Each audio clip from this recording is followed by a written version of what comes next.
despite Zambia facing challenges in ensuring that its mineral-dependent economy achieves intensive growth over the medium term, the skills mismatch between the output of Zambia's education system and the current needs of employers continues to be a problem. So let's unpack all of this. Let's unpack the issues around skills development. We've got Wilfred Sakala, Group Business Development Director at TN Holdings, standing by on the line. Wilfred, thanks very much for joining us today. So you're looking at Zambia, of course, having achieved significant growth, economic growth, that GDP growth over the past decade or so. I mean, projected once again this year to hit 8%.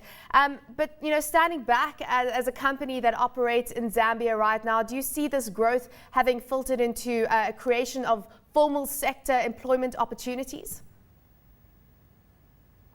Yeah, thank you very much. Yes, it's true. Part of it can be considered to have come that way, but most of it hasn't, because most of the development, the GDP development, is because of the self-employed people. If you look at the population of Zambia and the numbers that are formally employed, there are only a few of them who are in the formal sector. The most of them are in the private sector, and when we segment the private sector, we have the much lower guys who are absolutely self-employed, who are just economically strong on their own. That's what has made that contribution. But we need the government to create a much more bigger window that can help us to develop more employment sectors. I can see this growing probably in the next few years, owing to the fact that there's a lot of developmental programs that the government has put together. One of them is the development of the roads and the invitation of new investment programs. So, of course, a lot of infrastructure development programs on the go right now. But talk to us about, from the company perspective, do you see the output, the skills coming out of the education system supplying you with the necessary skills that you need to grow your business? Yeah, Zambia's case is very interesting. Firstly, we don't have a big problem on the development of skills. The bigger problem we have is on the retention side of the skills. If you look at what Zambia has done to this date, we have a lot of people that have passed through school and the mainstream program, have gone to college, but we are not able to retain these guys because most of them have to look beyond Zambia to be able to get employed. If they stayed in Zambia, they will have probably their professionals compromised.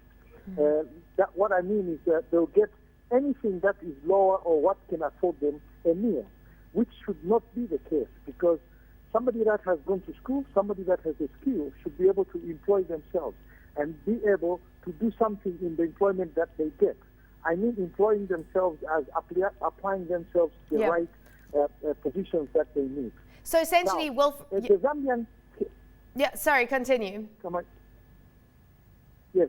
Now, in the case of the Zambian aspect, we have a lot of people that have gone through school, but we cannot manage them.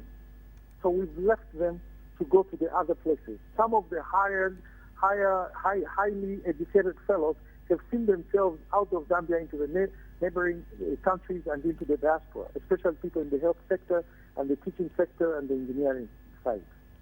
Wilfred, thank you very much for joining us today. So certainly an issue we deal with here in South Africa, that brain drain, as you say, retaining the right skills in the economy. Hopefully people will choose to stay on in Zambia as you see growth coming through and more employment opportunities in the formal sector.